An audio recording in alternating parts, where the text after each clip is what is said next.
అయిన దేవా, పావన పితా, సర్వశక్తి గల నిత్య సర్వేశ్వరా, ఎల్లప్పుడును ఎచ్చోటను మేము మీకు కృతజ్ఞతావందనములు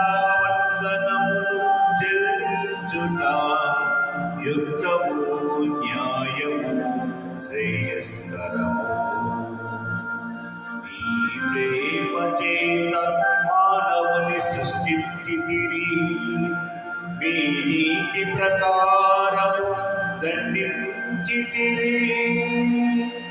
మీ దయ వలన క్రీస్తు ద్వారా రక్షించితిరి. వారి ద్వారా దూతలు మీ మహత్వమును పొగడుచున్నారు, అధిపతులు